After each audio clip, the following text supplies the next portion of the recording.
السلام علیکم دوستانو، امید کوم چې روغ جوړ واستئ. په نننۍ ویډیو کې موږ نن د WH questions باره کې درس وایو او د ټولو وړاندې به یې تعریف کړو. WH questions are information questions. WH پوښتنې چې کوم دي دا معلوماتي پوښتنې دي چې د دې په وسیله موږ کولی شو معلومات ترلاسه کړو. نو دې کې څلور برخې وي یا څلور پارټس وي پکې: where, who, what او when. نو یو پر یو به تعریفوو او د مثالونو سره به وړاندې کوو. هم د ټولو وړاندې where. We use where to ask about a place. منګه استعمالو دا where چې د یو ځای باره کې موږ معلومات ترلاسه کړو یا پوښتنه وکړو. where کارولی شو دې لپاره: where is Ali? He is at home. where is Ali؟ دا علي چیرته دی؟ نو موږ د یو ځای باره کې معلومات کول غواړو چې هغه کوم ځای کې دی. نو موږ ته جواب کې ویلی شي he is at home، هغه په کور کې ده. کور چې کوم دی دا د where جواب دی. بل مثال: where are Ali and Ahmed؟ علي او احمد چیرته دي؟ they are in the class، هغوی چې دی په صنف کې دي. نو دا صنف چې کوم دی دا د where جواب دی. موږ د ځای باره کې معلومات کولو نو دا دې جواب شو.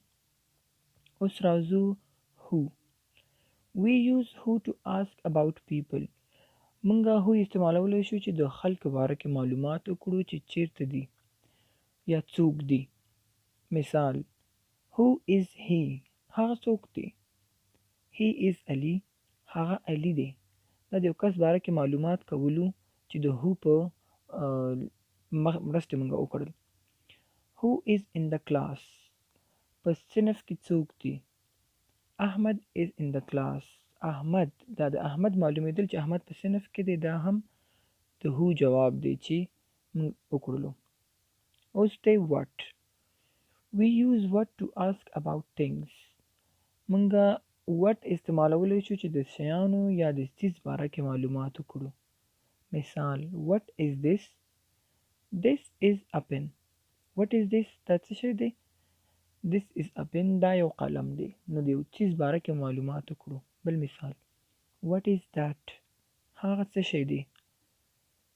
that is a car، هغه یو موټر دی. نو دلته هم موږ د یو چیز باره کې معلومات وکړو چې هغه موټر و. when.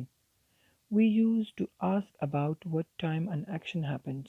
موږ دا استعمالولی شو هغه وخت چې what time an action happens، چې کوم وخت یو عمل کیږي. د یو عمل د وخت معلومولو لپاره موږ کولی شو چې when څخه استفاده وکړو.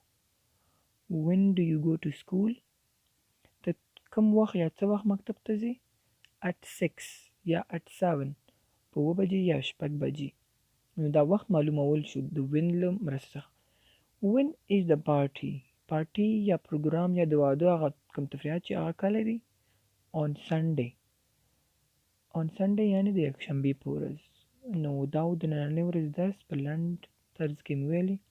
امید کوم چې تاسو به لږ ډېر ذهن پرې خلاص شوي.